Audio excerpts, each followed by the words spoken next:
when you're looking at the world, there is a tendency I see in a lot of Christians, and not just Catholics, but a lot of Christians, to kind of see it as the world is bad, like in itself, kind of, and all things of this world are bad, and, you know, movies are bad, and music is bad, and some books are bad, and there's all these things, and we're just inundated with evil things all around us. And I don't want to minimize the fact that we are living in spiritual warfare.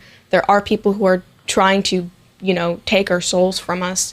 There is evil happening in the world. There's an active war to take our souls, and that I don't want to say that that isn't happening, but I think that it comes from a spirit of fear and not the right kind of fear. Okay. If you're looking at everything and being like, oh, everything is so bad, I can't imbibe anything, there's nothing good in these things that I see around me. And I've seen it a lot in Christians where it almost gets to a point of superstition where they're saying, I can't look at these things, I can't listen to these certain things, I can't watch these certain things, even though, I mean, in the church has no official teaching on it, so they're just kind of being afraid of the things that there are around them. And I mean, the way that I think about it, there's this one passage in Philippians when Paul is writing. He says, finally, brothers, whatever is true, whatever is noble, whatever is right, whatever is pure, whatever is lovely, whatever is admirable, if anything is excellent or praiseworthy, think about such things. And I don't think he's saying only think about those things which we have designated as holy. I think he's saying in everything, see what is good.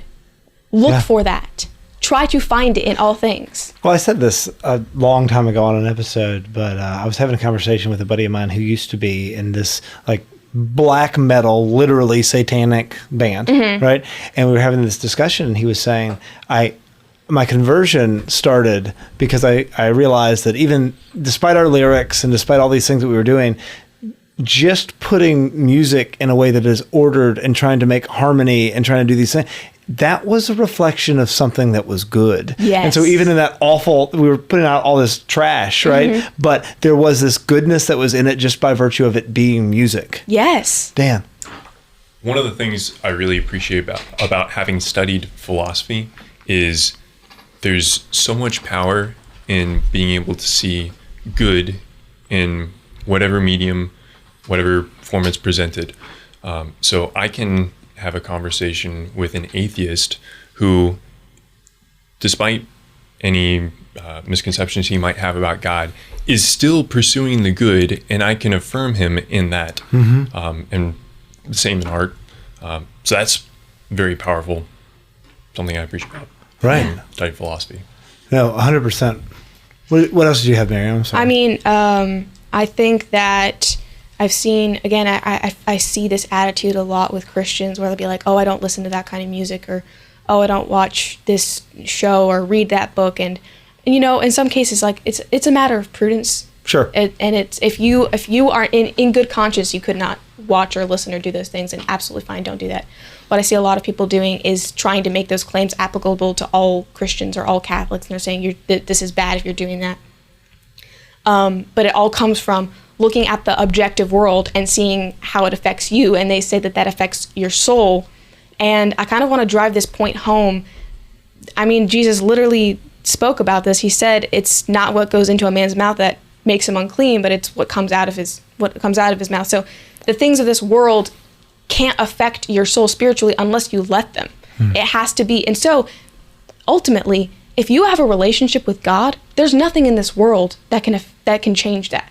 Sure. There's no song that you could listen to. There's no book that you could read. There's no movie that you could watch. If you have a relationship with the Lord, and I'm not saying like, oh, you can just do whatever as long as you have a relationship with the Lord. That's not what I'm saying. Is if you have that strong relationship with the world, you don't have to be afraid of it. There's nothing to be afraid of. Well, I think prudence absolutely does come into that a little bit, and I'm going to butcher a quote that was, I learned it from Scott Hahn, but I'm sure some saint said it better, 1,500 years earlier. But in essence, what he's saying, and this isn't reinforcing your point necessarily, but it's in the same vein. He says that in every sin, right, things that are literally objectionable, right, on their face, right, that are objectively evil, there's still a striving for good. Yes, that is why that sin exists. Something like pornography or some horrible distortion and perversion of those sins are still, you're still pursuing there as the sinner something that is good. There's no such thing as evil for evil's sake. Evil is evil because it distorts what is good. Right. Whoa, hey, you made it to the end of the video. Way to go. Congratulations. Good for you. That's hard to do nowadays. If you have a second, could you please drop us a like, subscribe, and if you really enjoyed this episode, go check out our full Honest to God. This is just a clip. There's so much more to this.